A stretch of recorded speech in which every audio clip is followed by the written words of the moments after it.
Wendell Vaughn, the first Earthman ever appointed the protector of the universe, bonded to the energy-transforming quantum bands that were both weapons and symbols of his station, he fought an ongoing battle to defend all life in the universe from cosmic evil as Quasar.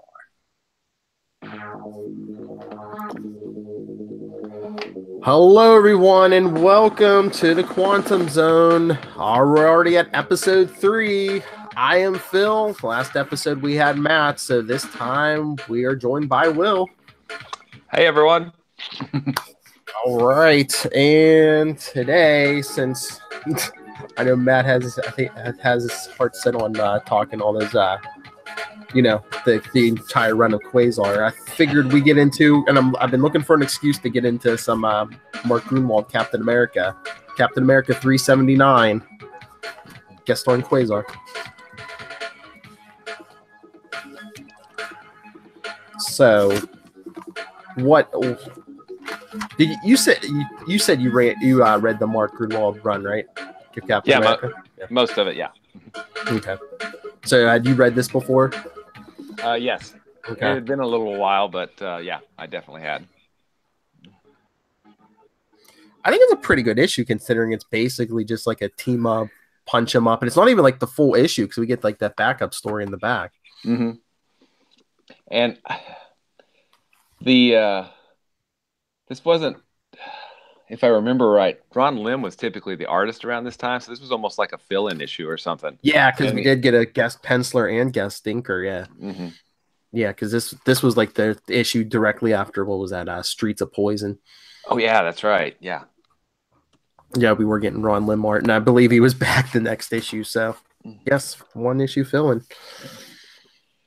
And I did love the part where he creates the thing to carry them off, with the quantum. Oh bands. yeah.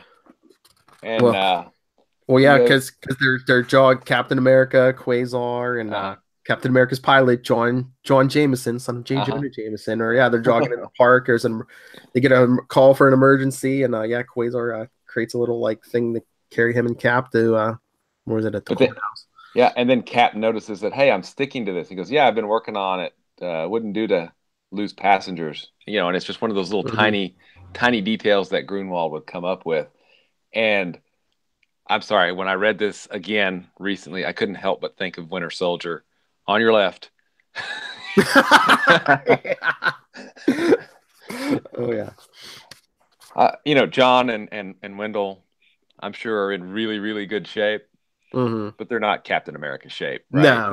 I mean, Wendell was an agent of S.H.I.E.L.D., but yeah, still no Captain America.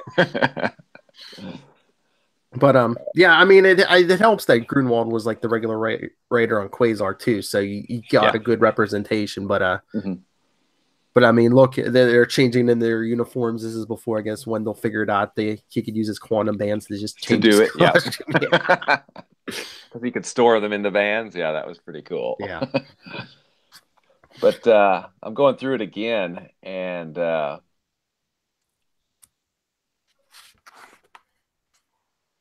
got some interesting layouts, like page 4. It's a 5-panel page, but then panel 1 is basically like half the page. Half the page vertically, which I don't see that done very often, which is it's interesting. It's really interesting. But Doom.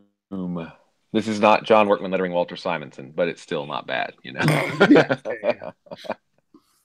But we get Nefarious, who's like an updated version of Count Nefaria. Count Nefaria, yeah.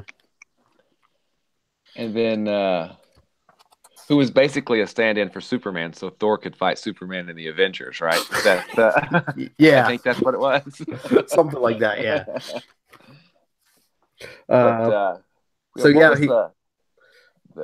Sorry, let me back up a second. Okay. The cover was a Ron Lim cover. Yes, that is a Ron Lim cover. Yeah, he did so much good Captain America. Oh yeah. There were some great issues. I mean, like I said, I love most of Gruenwald's run, but the Ron Lim stuff really popped off the page. Mm-hmm. And then again on page 6, he does a vertical panel that's like a fourth of the page. It's kind of an interesting layout style. I kind of like it. You know, it's kind of cool. Yeah, I mean, I guess that's the artist's choice, but yeah, it's but yeah, Nefarious is grabbing Carlos off in Moonstone, who I guess was on trial at the courthouse, and because they have a past, as we find out. Doesn't she have a past with lots of people? Oh yeah, especially I mean, after Thunderbolts, during Thunderbolts, they integrated her into a lot of different characters' kind of backstories, I think, because of, I guess what they were doing in Thunderbolts at the time, which was, and Thunderbolts was good. I mean, Busiek and then Fabian, and I cannot pronounce his last name, so I won't even try. Oh, I know, yeah. Nicieza or something like that, but yeah, that original Thunderbolts run was, it was great. Can you imagine trying to pull off a surprise like that today? I know. It was pre-internet, so getting to that last page of that first issue where, oh hey, this new super team that you've been reading about for the last 21 issues, they're really the Masters of Evil. Yoink. I hate spoilers because it seems like you look at you get spoilers for comic books that are supposed to be on sale Wednesday, like either Tuesday night or like it's like 9 a.m. Wednesday morning. It's like, here's what happened in this issue. It's like, I'm at work. How much? It's like, whoa, come on, guys. And I don't think my shop even opens till like noon. I'm like, what the heck? So let's see. We get back to they're back to looking for him again. I mean, Quasar said it's great. I think the way Grunwald uses Quasar in here is, look, he's funneling the debris so nobody gets hurt on page 9. And, he's basically, so he's not just Cap's chauffeur through this issue. He's actually doing some things and being useful and being really true to the character that, Gru was writing in Quasar because Grunwald was writing it. But, because Nefarious, takes out the corner of a building to try to slow them down so they'll stop and save innocent bystanders. And of course, the bystanders see Quasar and like, who's that guy? And the one's like, I think his name is Nova or something. Yeah, of course. We gotta have that, right? Yeah, I think that's the other thing. Grunwald had like a good he knew who he saw how Quasar was seen, I guess, especially look at the costume. This is early in the run, so it's like, he's not the greatest, he's not the most known household name yet. So, and I think Grunwald kind of has a little bit of a sense of humor about it, and I think he made the character, made the character have a bit of a sense of humor about it too, because it really kind of didn't matter to him. He was doing what he was supposed to do, which was help people. And I think the writers probably have more fun with like guys who don't have as much backstory or aren't as well known, because it's like the expectations aren't really there. You can basically do whatever almost whatever you want. So yeah, and of course this is another Grunwald villain pulled out of the past of the Marvel universe, which is awesome. Using that great universe and all of its backstory and all those minor characters that can become major characters. I mean, it's amazing what he just had such a, I don't know what's a good word for this, almost a godlike view of the Marvel universe. He knew the tiny insignificant details, but he also had this bigger. Oh, he had theories on how time travel worked in the Marvel universe and all kinds of stuff. Yeah. Pretty awesome. So Moonstone. Now, this, I'll be honest. Part of me is like, wait, that's not Moonstone, but she also is known to be very manipulative and will play whatever role she needs to play. Oh, yeah. So, I can see this. Yeah, because they showed Nefarious's origin. He was the original Moonstone until Karlosoff and tricked him into giving up to his Moonstone. Yeah.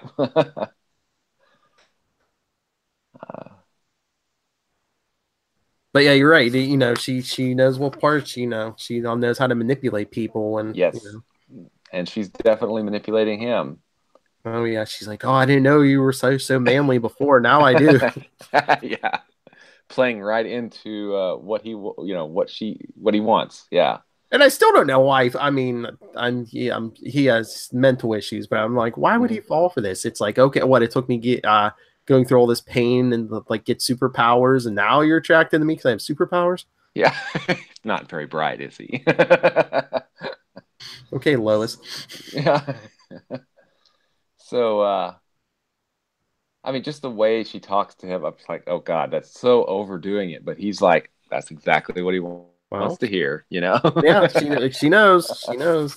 The evil psychiatrist or whatever. She's like, I know what to eat them up. But she's wearing those power dampeners. How did she like put her costume on? On page 15, oh, I don't know. Because That's a good question. because on page was it 13? Yeah, she like. I guess it's part of her and she can just transform into it or whatever. I don't know. Maybe maybe she could do passive stuff like that, but she Yeah. can't like shoot anybody. Who knows? Yeah. Because they had to have her in costume so that she could fight. I mean, that's the whole point, right? Yes. So we get a cool team up with Cap and Quasar, you know, going after him. And that's actually really clever. Putting an air bubble around his head. Yes. You know, I thought that was really, really clever. Because, I mean, and that perfectly fits with his regular MO, you know, contain. Mm-hmm. Yes. You know, Oh, yeah. And him. even before that, they tracked him to that church, and Cap tells him to put the bubble around the church so that no one can get in or out. Mm-hmm. Yeah, I mean, it's very logical. Yes. Makes sense, you know. Yeah, awesome. like you say, it's in character for Quasar, and it's like in character for Grunwald's Captain America too. He was like the strategist. Yeah, the master strategist. Yes. Exactly. Mm-hmm. Especially when fighting superpowered opponents. So yeah, they sneak up. Moonstone making out with Nefarious because. Yeah. And then boom, they bust in. Mm-hmm. And then, you know, Moonstone's like, okay, no, he kidnapped me. You know, after Cap's like, doesn't look like that to me. Oh, who cares what you think? That's what she says. Then meanwhile, Quasar tries to tie up Nefarious, and the bubble's still around his head, but Nefarious still manages to jump and go through the church ceiling.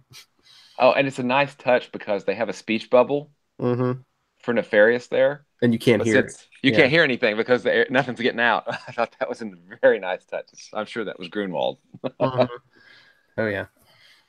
And then he bubbles him up on page 19. Yes. But then Nefarious is moving the bubble, and Quasar's like, how strong is this guy? Nobody's ever done that before. And, of course, you know, Moonstone reveals her true colors after Cap. How did she get her... She got her thing. Oh, she slipped out of it. Yeah, because I think Nefarious was helping her take off the gloves and stuff. Yeah, so it was kind of unlocked. So she just dropped in and tried to like stab Cap, and he's like, "Nope." Cap's like, "No, not having any of that." Trying to save your life, lady. But yeah, then Nefarious manages to punch Quasar in the face. Wow, with his bubble, yeah. He underestimated my sheer brute strength. Well, here's the thing, because he even says, he grabs Quasar and he says, looks like the pipsqueak can't maintain his light tricks while unconscious. That was the question I had for Matt on the last episode. I was like, remember in issue 2 of Quasar, you know, when he's flying the Uranus and you know, he's basically passed out for most of the trip. I was like, how are those quantum bands still, you know, pushing him along for years if he's like basically in a coma that time? What issue is that? 1 second, and I can tell you what issue it's in. But in an issue of Quasar, Grunwald said, hey, if you guys want to write in, you can get the document that he prepared, which was everything you ever wanted to know about the quantum bands, I think. Okay. So that's actually out on the Quantum Zone. I scanned it in so you can see the original PDF, and then I've got just the text of it out there as well, so it's easier to read. Oh, cool. 1 second. Behind the scenes. Everything there is to know about Quasar's quantum bands. There we go. Because one of the things he says is, in general, the energy remains solidified until he deconstructs them. So I think that's actually a mistake. So when you got Okay. knocked out, his bubble should have still been there. Mm. But unless I don't understand it. See, But if it was another writer, I'd say I could see that, but it's Grunwald. I know exactly. So I don't know. Unless the pain of getting hit made just like, I don't know, made it break. Yeah, something. He broke it. Maybe he broke it after he punched him, because then there was nobody. He wasn't able to keep pouring energy into it to keep it. Yeah, maybe he's like, why waste the energy? Yeah. Yeah. So yeah, but I loved. Whoops, hang on. This was in the write-in for this was, and I don't have it here, but it was in like the 20s, I think, of Quasar. In the letter column, he said, "Hey, send a letter in and self-addressed stamped envelope. I'll send it back to you." It's like, cool. I'll do that. Cool. All right. Let's see where. So he's out. Well, of course, this is Captain America's book, so you can't have the Cap's got to be the big hero. Yeah. Yeah, Cap's got to be the big hero. What does he say? "Don't worry, kid. I won't let you fall. I need you as a hostage to get back what I really want." Yeah. But and the Furious hits the ground and Cap throws the shield at him and he catches it in his teeth and spits it out. Yeah. Sorry, that's a little crazy. I know. Did you laugh out loud when you read that? Yeah. I think when was this? 1990. So I was like, what was I like? I was like 12. I was like, oh, come on. I think even then I was like, come on. But and the Ferris is like, I'm so strong as Thor, Wonder Man, and the Hulk. When you can't beat me, Captain America. Yeah, exactly. And he throws Quasar at him. Yeah, Cap's like, I gotta catch him, or he's gonna break his neck. And of course, Nefarious grabs Moonstone and says, "Okay, let's hit the sky." But it's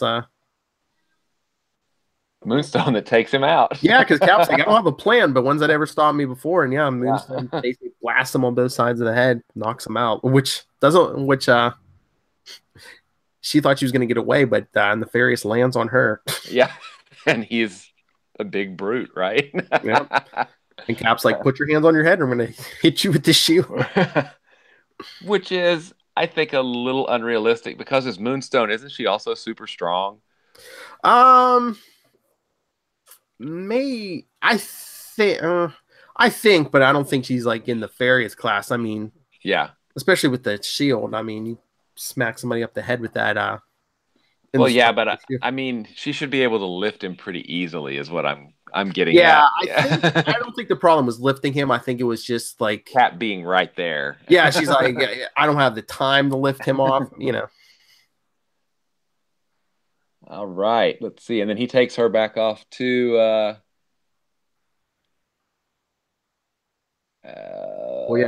Quasar wakes up after Moonstone surrenders, and oh yeah, she's gonna take him to the. He's gonna take her to the vault. Yeah, both of them, I think. Yeah, I missed the vault. Yeah, me too. I mean, you had the guardsmen, which were modified Iron Man armors that only worked at the vault. I mean, it made more sense than having like the raft where you're gonna lock up all these like dangerous super criminals like right like in New York. In New York, in this densely populated area. Yeah. At least the vault was like in Colorado or something. It's like there were in like an isolated area. Yeah, there were like millions of people right next door. And because the vault was, remote Colorado. Yeah. Ideal, in some giant underground prison. Unless they were just like, you know what, we don't want to have to like write that they're carting these guys halfway across the country every time. Although I'm pretty sure the vault did pickups though too. Yeah, no, they've got the tech, right? Come on. Mm-hmm. And then we get a Diamondback, and Mark Bagley did the art. That was pretty good. I love Bagley art, especially like his Spider-Man. Oh yeah, and this was early Bagley too. So yes, one of my favorite artists. bag. This book, I mean, Captain America's book at this time had some great artists. I mean, Ron Lim, then you got some Bagley backups and stuff. Mm-hmm. And then this was not too long after. So there was Streets of Poison before this. Mm-hmm. Before that was like the Bloodstone Hunt, right? I think that was that was like their big summer event before. Streets of Poison was that summer's event, and then the summer before I think was the Bloodstone Hunt. And I think that was what Kieran Dwyer was on art, maybe. I think so. I don't remember. It's been a while since I looked at those, but yeah, he's always had really good artists. Oh yeah, on Captain America. I mean, Grunwald was 10 years, over 10 years. And for the most part, I don't remember most of the time. I don't remember thinking, oh, I'm not really digging this art. Yeah, no, the story is good. The art was good. Mm-hmm. Yeah, and then so this takes place. I guess, after the. Well, I can look it up. I'll look at the chronology project. I think it takes place after the Avengers annual story where he gets inducted into the Avengers by Cap. Yeah. So maybe post Avengers 305, but this was still early, so. I'm surprised with Grunwald that there wasn't some kind of note where this takes place, even if it was like in the letter column. But since it was like a fill-in issue, I wonder if he was just like no one was like completely sure when it was going to drop. Yeah, that may have been it too. Yeah. That's what I'm thinking. Let's see. Because you really didn't get any references to like Quasar's personal life or not much with Cap either. Before and after stuff, there wasn't a lot of I just got out of Streets of Poison where I was drugged out of my mind. Well, no, on the first page he does say he doesn't have the super soldier serum in him anymore, so it is after Streets of Poison. But yeah. Yeah. All right, it is. Cap. Let's see. Oh, that's right. Are you going right to the Quantum Zone website? I was on the Quantum Zone website, but I am on the Chronology Project, which has a lot of these early issues put in chronological order. Oh, really? Awesome. Cool. And this is 379. Yes. So, okay, so this is after they've got this taking place right after Quasar 17. Oh. And the Avengers Spotlight number 40, he's kind of behind the scenes stuff, doing stuff in there, I guess, which is, so this is post Acts of Vengeance, way post Acts of, it's like a year after Acts of Vengeance. Yeah, because what was it, like Captain America 3, like around 10 issues or so before this, so. Yeah, and then it was like in Quasar 5, which is where he fights Absorbing Man, which... 5, Spoilers, sorry. Yeah, we'll get there. We're going to get there soon, yes. I love Acts of Vengeance. Yeah, it made me appreciate Loki more. Back when I was reading it, because, he'd always been kind of a joke. Mm-hmm. And I had actually at that point not read Simonson's Thor yet. Yes. So Loki and Simonson's Thor is pretty darn amazing. And so this plus the Simonsons, like Loki's pretty cool. He's a force to be reckoned with. He's not the joke that he had been treated as, for some time, which was kind of cool. That's another issue we're about to get to in Acts of Vengeance. What is it, Avengers? I think 311 or something. When Quasar's trying to defend Avengers Island from getting sunk. Yes, that's a good one. That's really good. We'll have to definitely do that on the side. Because maybe we should. We'll figure out a plan because I think, and then because one of those Acts of Vengeance Quasar issues I think opens up like right after it or something. Mm-hmm.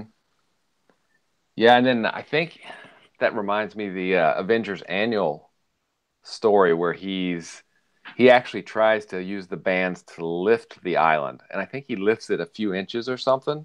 Mm-hmm. And Cap's like, "Whoa!" Of course, he's like, "Dang it, I failed."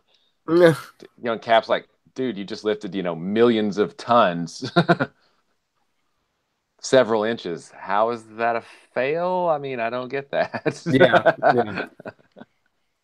Well, I mean, it's just another thing. I think we even saw it in the beginning of this issue. Like Wendell was like, Cap's one of his big heroes, so he never wants to like let him down. And exactly. Mm-hmm. Yeah, and there's a great. This is down the road, many weeks from now. but post-galactic storm, Mm. there's a splash page where he's basically quitting the Avengers. I think it's number 35. Uh, and he feels bad because he feels like he's disappointing Captain America Yeah. because he's quitting right after Galactic Storm to go try to fix all the stuff that Yeah. happened during He was like, Galactic I'm a Storm. protector of the universe, and I really haven't been out in the universe much. Exactly. But yeah, that's some other stuff we might have to do some Avengers issues for this Galactic Storm. Mm-hmm. And I guess we could we'll look at the we'll talk offline later about the crossover the chronology project list, and we can look at some of the stuff Okay. there and see if we can figure out what we want to do. Because I've been I'm going to a comic show tomorrow. I want to try to get some back issues. Like I said, I've never read and I never got Marvel. What is it? That Marvel Comics presents that Quasar's in. I want to get that somewhere. Yep, that's just a good little story. It has Jennifer Kale in it and the Man Thing. And why can I not remember his name? He was a bad guy in Squadron Supreme, but he comes through the nexus of all realities. Is it Quagmire or whatever? Quagmire. Yep, that's him. Yep, absolutely. Quagmire. Yeah, because I remember he showed up. What was it, like Quasar 45 or something? Yeah. Yep. Mm-hmm. And it's just a little 8-page story, but I mean it's Grunwald. Mm-hmm. It's Grunwald, Quasar, and I think Paul Ryan does I think it's the whole team I think it's the normal team. It's just an 8-page story. I'll have to double check that though. I could be wrong. Cool. Wouldn't be the first time in the last 10 minutes that I've been wrong.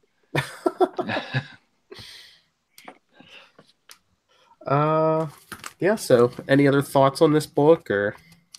I thought it was a pretty good little fill-in issue. Oh yeah. Now is it up to the snuff of a normal Quasar issue, even though Grunwald's writing it? I don't quite think so, because I think too many allowances had to be made for it being Captain America's book. Plus it wasn't even a full issue because we did get that Diamondback backup. So yeah, it's only like a 16-page, 14-page issue, or story. So yeah, but certainly worth reading, and certainly better than a lot of stuff that was coming out at the time. So like we said, it is Grunwald. So because Mark Grunwald was the writer, Chris Marinan was the guest penciler, D. Head was the guest inker, Joe Rosen letterer, Nelson Yomtov colorist, Ralph Macchio editor, and Tom DeFalco jogger in chief. Because they're jogging. Okay. Nice. Very nice. But yeah, I mean, Wendell's in character. Mm-hmm. And I should hope so. Yeah, one would hope. And it's so nice because if you look at a lot of the other crossovers, where Grunwald's not writing him, he's generic superhero guy number 3. Yeah, like some of those Avengers issues. Yeah. Which is odd because Grunwald was, I think, editing the Avengers at the time. Mm-hmm.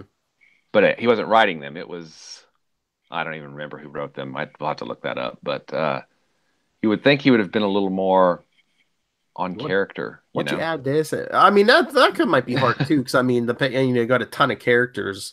Yeah, that's true. Kind of hard to do characterization when you got those big. You got the big guns, and it's like we need action. We need.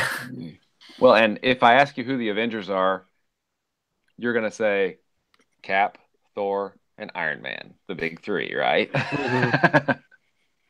So they're gonna get most of the screen time. But to me, the Avengers that I most like to read about were, like Scott Lang Ant-Man, mm-hmm. Hawkeye. I even like the Vision. Black Knight.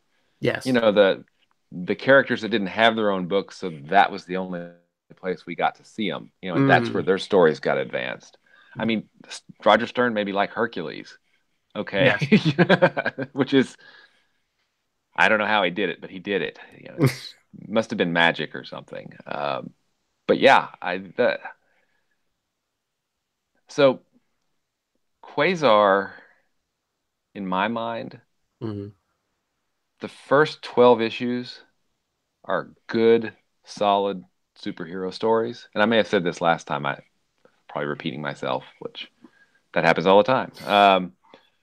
But the book kind of notched up with Journeys into Mystery. Yes.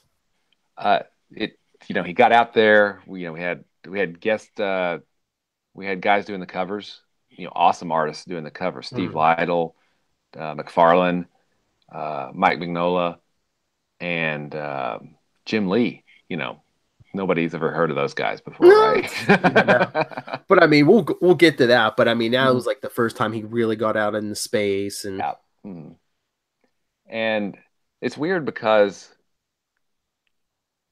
to tie it back to this issue, according to the Chronology Project, however much we want to believe that, this would take place after he got back from Journeys into Mystery. Yes. And after he got back, I felt like a bit more confident and a bit more powerful as well. I mean, because he did some things. I'm not going to talk about them. Yeah, especially the end of that last issue in that Journeys into Mystery. Yeah. He did some pretty cool things while he was out there that required, a ton of power, and we'll talk about those later. So this felt like it was more fill in generic Quasar. That's what I'm thinking. I'm thinking the only chronology they're using is when it was published, maybe. Yeah, I think so. And really, the story could have been published. I think it fits, except for Cap saying, I don't have the super soldier serum anymore. Yeah. It reads to me like it was an inventory story that may have been around a year, because this could have happened before Acts of Vengeance. It could have happened right after. It could have happened, any time, in those first 17 issues of Quasar, basically. That would have been my guess. So I would have guessed somewhere between issues 8 and 12. So, Yeah, that's kind of what I would have guessed too. So, I think, I don't know, obviously, but I think we're right. I think it probably was an inventory story that they needed to get out after the Streets of Poison, because I think if I remember right, this was the time when Marvel was going bi-weekly in the summer. So some of these titles had 18 issues that, in a year, because they would, Yeah, I do believe Streets of Poison was bi-weekly. So yeah, maybe Ron Lim needed a break. Yeah. Well, cool. Anything else coming to your mind? I don't think so. So, but yeah. So next episode should be the three of us reunited, and if anyone wants to read ahead, we'll be back to Quasar with Quasar number 3. Excellent. Sounds great. Returning to Earth and guest starring the Human Torch, because we got the big news this week that Marvel's going to be back in the Fantastic Four comic business. The only thing that started their entire universe. I know. That's what I was talking to other people about. I'm just like, I mean, Quasar and all the other stuff. I mean, a lot. I'd say probably most of the cosmic stuff we know from Marvel these days, like, came from Fantastic Four. Silver Surfer, Galactus, all that stuff. I mean, even Adam Warlock debuted. Yeah. In the Fantastic Four. So much stuff started in the FF. The whole Marvel universe started in the FF, but it wasn't like our first references to the Kree in Fantastic Four. Yeah, the Krees and the Skrulls. Number Skrulls, one. Yeah. And then of course, Grunwald ties it all in. So yeah, it's pretty awesome. Yeah. And do we know who's doing the new Fantastic Four book? Dan Slott's writing it. That'll be interesting. Do we know who the artist is? Yeah, it's I think it's. Is it Sarah Pichelli? I think she was. Yeah, that sounds cool. Yeah, I think wasn't she the artist on Spider-Man Miles Morales for a while? I think so. Yeah. I think so. Yeah. That sounds like an interesting book. I'm gonna have to give that a look. Because I'm wondering too, because Dan Slott's finishing up his run on Amazing Spider-Man, but he's going to be writing at the same time he's writing Fantastic Four. I think he's going to be writing the new Iron Man book with Tony Stark. So I'm wondering if we're going to get some crossover with a bunch of Reed Richards and Tony Stark brainstorming every so often, and that would be kind of cool. Now Slott was on Slott's been on Amazing for like over a decade. Yeah, he's another one that's done like I think 10 years. Yeah, because I think he took over like January 2008. So yeah, it's been probably a little over 10 years. Wow. Yeah, that's impressive. That's really impressive. Especially when he started, they were doing like well, I think it was him and a couple other writers, but then he eventually took over as the only writer because they were doing like that's when they were putting out Amazing Spider-Man like 3 times a month or something. Oh yeah, that's right. Yeah. Yeah. But once they calmed down with that, he became the regular writer. So yeah. Well, cool. All right. When are we doing next episode? We'll talk off. Okay. I don't know because we'll get with Matt and figure out a good time sometime next week. Okay. Excellent. All right. But, before we leave, Will, where can people find you online? And please promote the Quantum Zone website. Okay. I am at Wallred, which is the word wall and the color red, at Twitter. And willallred.com is where I kind of do a blog writer thing that I need to update badly. But diaryofnight.com is my book that's the trade is getting ready to be printed right now, thanks to the Kickstarter. So I'm looking forward to that. Awesome. And of course, the Quantum Zone, which has been.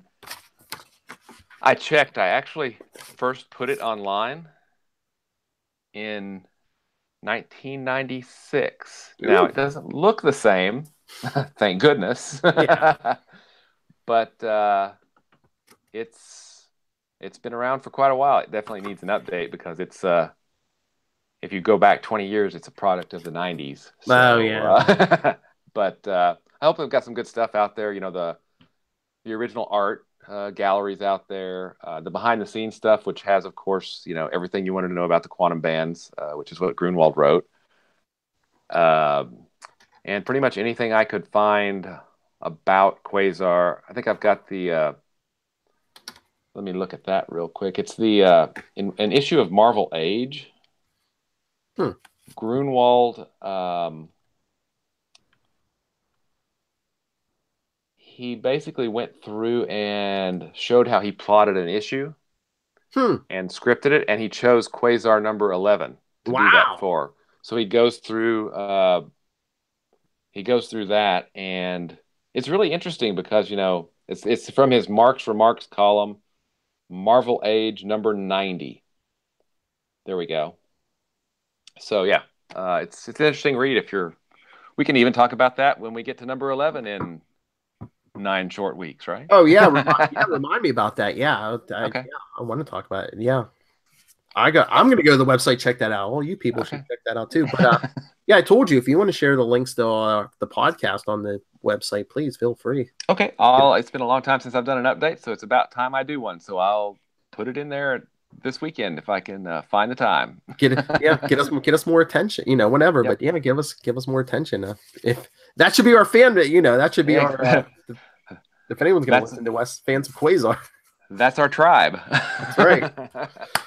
All right, and if anyone wants to get a hold of us, send in your thoughts on the issues. You know, we'll read it on the air. Send it to the Capes and Lunatics at gmail.com, or we have a voicemail 614-382-2737. I can play your audio right on this show. But follow us on Facebook, facebook.com/QuantumZonePod, and at Quantum Zone Pod on Twitter, and also follow at CL Sidekicks on Twitter. That's the podcast the show is on. All right. Another great episode. All right. Awesome. Thank you, Will. You're very welcome. Yeah. So lots of fun. Tell you what, I'll go through some of those appearances. Okay. And maybe shoot you an email or something, and we can kind of talk. Maybe Matt would want to do some of them. Yes. You know, as a secondary thing too, so we could just figure it out. Yeah, dude. This was like the last minute planning, but I want to get to that Avengers annual. You know, that story. Like I said, I'm going to try Marvel to Comics track down Presents, Marvel Comics Presents. Yeah. Mm-hmm. Cool. We can even get into some of those early appearances at some point. You know, like Captain America and Hulk issues and stuff. And Marvel 2 and 1, I have to track down those issues too. Oh yeah, The Project Pegasus saga. Yes. Actually, hang on a sec. I may have it.